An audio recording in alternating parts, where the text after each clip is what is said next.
Bonjour à tous, j'espère que vous allez bien. On se retrouve pour le brief du mercredi 5 octobre 2022. J'en profite encore, on est en début de mois, c'est le meilleur moment pour rejoindre l'école. N'hésitez pas si vous voulez vous apprendre à vous former, avoir accès au brief privé que je fais avec les élèves. On est en train de travailler sur un nouveau setup de suivi de tendance sur le marché stocks, ce qui peut être vachement intéressant.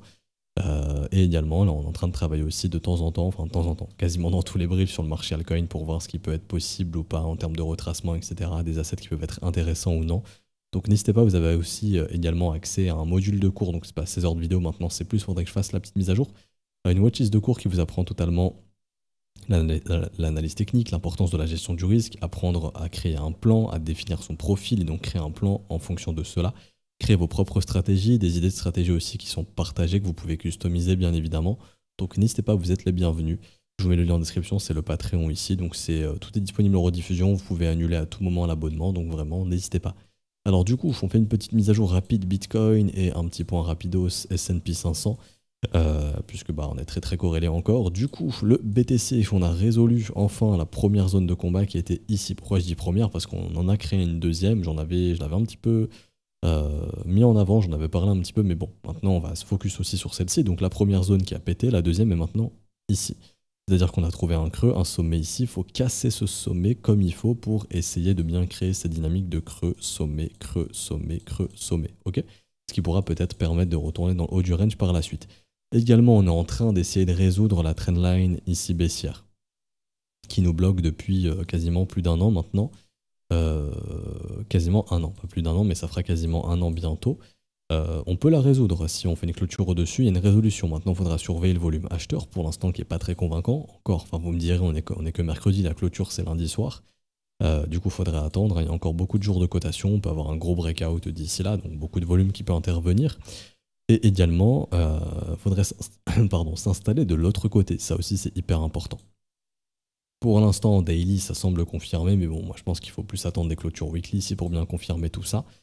Et sinon, sans plus, oui, le marché continue de monter, c'est bien, il y a un petit momentum aussi qui se met en place. Attention, les influenceurs américains commencent aussi à sortir des vidéos. Je long pour 300 000 $ sur Bitcoin, avec une liquidation complètement débile, qui se trouve ici, qui est très simple à atteindre, sans remettre en cause la dynamique, donc, sans remettre en cause la possibilité d'avoir un marché qui pourrait se reprendre, hein, même si on fait ça. Oups. Derrière, il y a toujours la possibilité de faire ça, hein, tant qu'on ne s'installe pas dessous. Ça va techniquement. Du coup, bon, faire attention. Après, honnêtement, le désintérêt sur le marché est présent, donc je sais même pas s'il y a plein de gens qui vont s'intéresser à ça, honnêtement. Enfin, ce que je veux dire, c'est que ceux qui sont déjà dans le marché font un petit peu ce qu'ils veulent. Les nouveaux sont pas très nombreux. Vous n'êtes pas très nombreux à découvrir la chaîne en ce moment, parce qu'il y a un désintérêt assez important.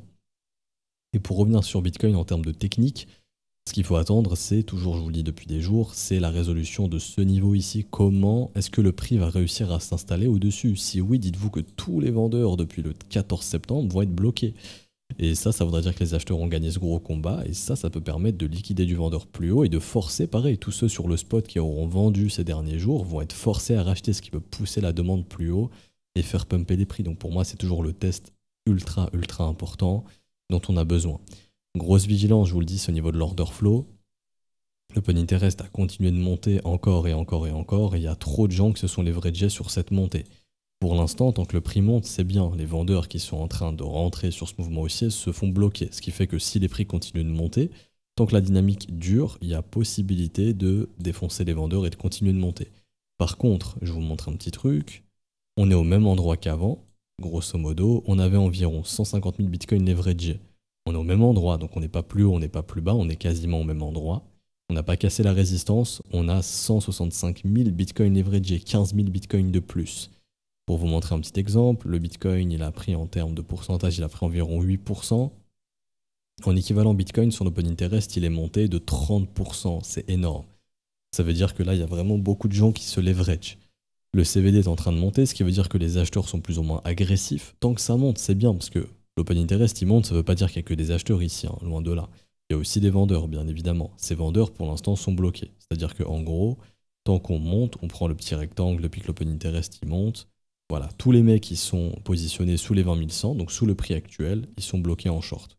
Et donc ça peut permettre, si le marché continue de pousser, de liquider ces vendeurs. Maintenant, il faut se dire aussi qu'il y a pas mal d'acheteurs ici, et que si jamais ça se passe mal et que le marché redescend, qui devient bloqué? C'est plus les vendeurs ils peuvent sortir, les acheteurs eux deviennent menacés, ils peuvent sortir également, mais s'ils sont assez confiants, ils peuvent garder leur long ou même ajouter encore plus d'achats en long. Ce qui fait que bah, là il y a un gros déséquilibre qui se refait, les vendeurs ils sortent, les acheteurs ils sont coincés et derrière bam il arrive ça. Comme c'était le cas ici, l'open interest il monte, voilà, il y a de la faiblesse, bam on défonce les acheteurs, l'open interest il monte, il y a de la faiblesse, bam on défonce les acheteurs. Donc c'est pour ça que si jamais le S&P 500 il faiblit, ça peut tirer le Bitcoin au sud. Et là, c'est encore pire. Hier, on s'est quitté vers quelle heure? Vers 11 h, je crois. J'ai tourné le brief. On était à 152 000 au cours de la journée. On a encore monté à 166 000. Encore plus de leverage en USD. Et là, je suis que sur Binance, hein. Mais en USD, du coup, ça fait à 11 h, on s'est laissé à 3 milliards d'open interest sur Binance. Là, on se retrouve à 3 milliards 300 millions, 10% en plus. Pourtant, le prix, bah, il n'a pas fait grand-chose. On s'est quitté à 19 900. On se retrouve à 20 200, donc 1% en plus. Pourtant, l'open interest, il a pris 10%, c'est énorme. Donc ça, vraiment, attention. Tant que ça monte, c'est bien. Comme je le dis, les vendeurs, on peut continuer de les liquider. Par contre, au moindre signe de faiblesse, il y a un paquet d'acheteurs qui peuvent se faire défoncer. Ça, c'est un risque pour le Bitcoin. Ok, donc il faut vraiment faire attention à ça. J'ai fini pour le BTC. On peut dire qu'en daily, franchement, la chart est pas trop dégueulasse, sincèrement. Ça commence à se former. Bad range, les W commencent à se former, etc. C'est bien. Si on fait confiance à Binance, d'après ce qu'ils sont en train de nous dire, il y a un ratio short historique. On est environ à 0,71, donc il y a beaucoup plus de short que de long. Je commence à remettre un petit peu en cause, en question leurs data qu'ils nous fournissent, parce qu'à chaque fois qu'on a des ratios short positifs, le marché est top en fait. Donc est-ce qu'ils sont pas en train de nous la mettre? Et de mytho en fait. Parce qu'ils mentent sur les liquidations, ça je l'ai déjà dit, hein. Faut pas me faire croire qu'il y a beaucoup moins de liquidations qu'il y a un an. Ça, je refuse d'y croire. Il suffit de comparer les liquidations et de voir le foutage de gueule qui est fait maintenant de la part de Binance, où ils nous disent oui, il y a que... Enfin, c'est du mensonge. Et genre maintenant, en 2022, on a des liquidations max de 200 millions et on avait 1 milliard et quelques avant. Enfin, j'y crois moyen. Mais j'y crois pas trop même. Ça me paraît être bien faké. Assez faké même. Et encore, j'ai pas que Binance, je vais foutre Binance, mais vous allez voir la différence, hein. Là, on met que Binance, mais regardez-moi ce mensonge. Donc maintenant, il y a 10 millions de liquidations sur Binance. Sur des gros mouvements baissiers, ils nous disent qu'il n'y a que 50 millions. Et à l'époque, il y avait 1 milliard et constamment par jour 200-300 millions. Vous voyez bien que c'est passé quelque chose. Mensonge, réalité. Donc ils peuvent mentir sur les datas. Tout ce qui est open interest, etc., ils peuvent pas, logiquement. Enfin, faut communiquer sur l'open interest, etc. Maintenant, les liquidations, on voit que bah, clairement, ils ont diminué les chiffres. Ça, c'est clair. C'est vrai que c'est pas très vendeur. Tout le temps des articles, oui, oh là là, il y a encore eu 300 millions de pertes en liquidation sur Bitcoin, le méchant Bitcoin. C'est vrai que bah, sur Binance, en plus, généralement, les articles ils vont mettre, donc c'est vrai que c'est pas très vendeur pour Binance. Et les autres exchanges ont suivi, hein. On peut comparer les autres, mais on prend demain un Bybit. Ah, Binance, tu mens, bah on fait de même. On va mentir un peu moins quand même, mais on va mentir aussi. Et les autres, c'est pareil, je pense que FTX, ils ont suivi. Quoique non, FTX a toujours été... donc peut-être FTX ne ment probablement pas. Ça me paraît plus réaliste, 100 millions de liquidations, etc. Donc ouais, FTX a l'air de pas mentir ici, potentiellement. BitMEX non plus, il me semble. BitMEX, ouais. BitMEX, c'est toujours similaire ici. Bon, là, je suis sur USDT pour BitMEX, donc c'est pas très parlant pour le coup. Parce qu'il n'y a pas trop de traders en USDT sur BitMEX. Et Bybit, Bybit, ça semble être un gros foutage de gueule aussi. Bon, après, c'est dans leurs intérêts, je comprends, honnêtement. C'est vrai que ça fait fuir des clients tout le temps. Mais du coup, on peut se poser des questions sur les autres datas. Tout ce qui est CVD, etc., c'est réel. Maintenant, ce qui est au niveau du ratio long-short, ils peuvent mentir. Ça peut être fake, bien évidemment. Donc attention à ce genre d'informations. Si c'est vraiment le cas, on est en train de nous dire que les gens sont en train de se leverager short, sur cette montée et que on peut vraiment squeezer ces mecs-là facilement. Si on s'affranchit de cette zone, on peut avoir un méga short squeeze. Si Binance ne ment pas, le short squeeze est très probable. Si Binance ment, du coup, on prend la data qu'on a sous les yeux et à tout signe de faiblesse, ça peut vraiment se finir en bain de sang. Donc attention ici, vigilance. Pour l'instant, ça reste haussier, la dynamique est haussière, comme je l'ai dit, tant que ça monte, il n'y a pas de problème, parce que les vendeurs qui se rentrent sur cette tendance sont bloqués et ça les accumule et on peut les liquider plus haut. Par contre, si ça faiblit, n'oubliez pas les paquets d'acheteurs qu'on a aussi ici. Donc attention. En gros, ça pourrait refaire ce qui a déjà été fait précédemment. Et pour revenir sur la macroéconomie, alors ça va être ici, je pense. Yes, le dollar index qui continue de faiblir ici. Potentiel pattern de retournement baissière qui pourrait se confirmer, la dynamique qui pour l'instant reste intacte, la dynamique parabolique, pas de nouvelle divergence baissière, ça sera à surveiller au cours des prochaines semaines. Les sentiments ont changé. Maintenant, on a plus de gens en short sur euro USD et 50-50 sur GBP USD. Ce qui veut dire que là, à l'instant T, on avait un ratio short, enfin un ratio bearish sur le dollar extrême ces précédentes semaines. Là, c'est en train de switcher. C'est-à-dire que là, le dollar index a de plus en plus potentiellement de gens qui sont en train de l'acheter, ce dollar index.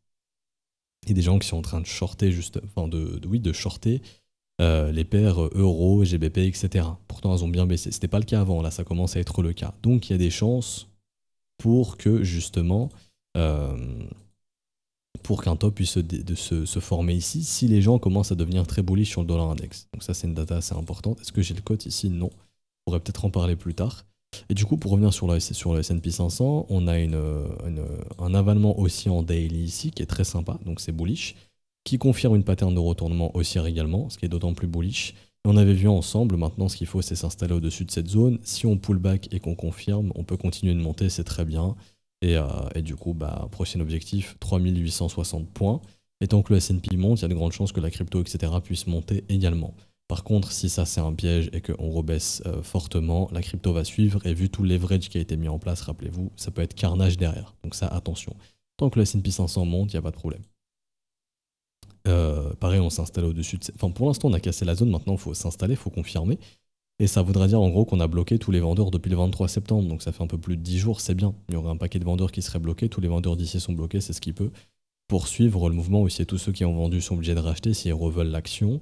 On en est sur du contrat futur, donc c'est plutôt spéculatif. Donc tous ceux qui ont shorté sont obligés de clôturer ou attendre de se faire stopper ou liquider, tout simplement. Donc c'est ce qui peut pousser les marchés. Parce que pourquoi à chaque fois je vous dis que quand il y a beaucoup de shorters, c'est bullish? Parce qu'un mec qui a shorté, c'est quelqu'un qui fait une promesse de rachat.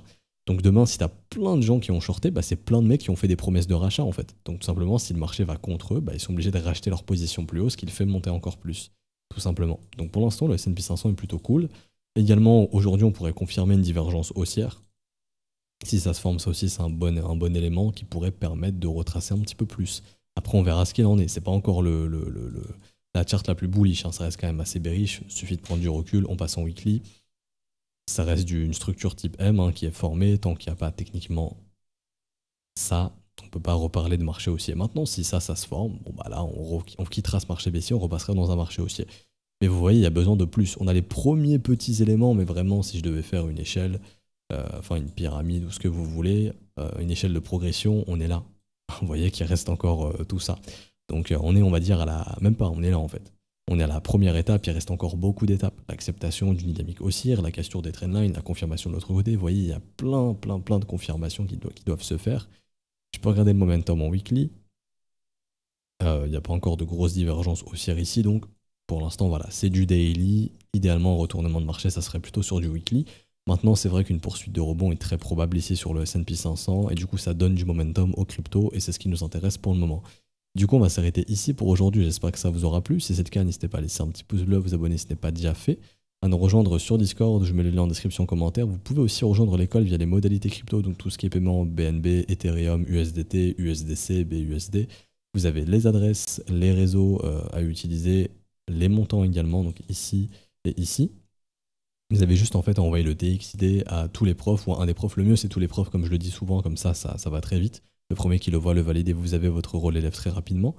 Également, vous pouvez rejoindre la newsletter. Je vous sors la vidéo mi-octobre, je pense, voire peut-être troisième semaine d'octobre. Donc n'hésitez pas aussi à mettre en commentaire les assets que vous voulez que j'analyse pour la newsletter. N'hésitez pas à me dire.